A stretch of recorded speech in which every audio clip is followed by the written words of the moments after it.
নমস্কার বন্ধুরা, রমা কুকিংয়ে সবাইকে স্বাগত। আজ একটি নিরামিষ খুব সাধারণ রেসিপি শেয়ার করব।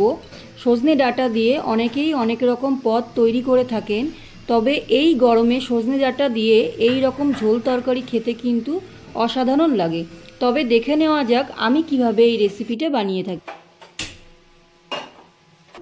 কড়াইয়ে সর্ষের তেল দিয়ে দিচ্ছি, তেলটা গরম করে নেব। তেলটা গরম হয়ে গেছে, এখানে আমি 4টে ডালের বড়ি দিয়ে দিচ্ছি, ভেজে নেব। ডালের বড়িটা ভাজা হয়ে গেছে, এবার আমি তুলে রাখছি। এখানে সজনে ডাঁটা কেটে নিয়েছি, একটা ছোট আলু কেটে নিয়েছি, বেগুন কেটে নিয়েছি, আর এখানে শসা কেটে নিয়েছি।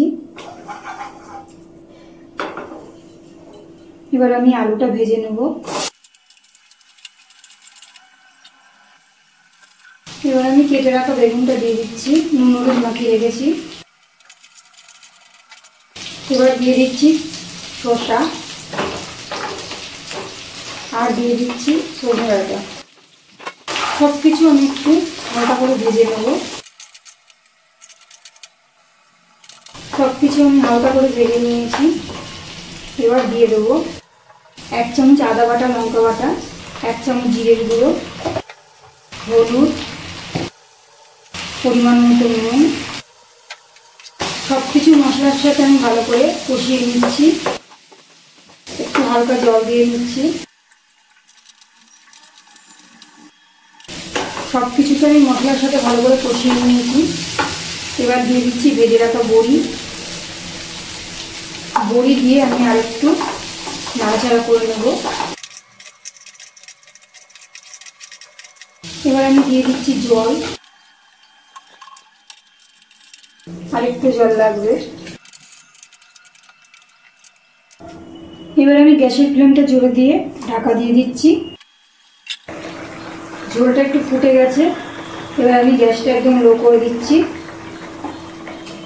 আবার ঢাকা দিয়ে দিলাম। ঢাকনাটা আমি তুলে নিচ্ছি, দেখে নেব আলুটা সিদ্ধ হয়েছে কিনা। ডাঁটাগুলো সিদ্ধ হয়ে গেছে। একটু ঝোল ঝোল রাখবো, ওই জন্য আমি গ্যাসটা অফ করে দিচ্ছি, আর একটা পাত্রে নামিয়ে দিচ্ছি। গরম ভাতের সাথে এই সজনে ডাঁটার ঝোল তরকারি খেতে কিন্তু খুবই ভালো লাগে। আপনারা এই গরমে এইভাবে একবার বানিয়ে খেয়ে দেখুন, আশা করি আপনাদের খুবই ভালো লাগবে। আর আমার এই রেসিপিটা আপনাদের কেমন লাগলো কমেন্ট করে জানাবেন। ভালো লাগলে লাইক সাবস্ক্রাইব করে পাশে থাকার অনুরোধ রইল। ধন্যবাদ।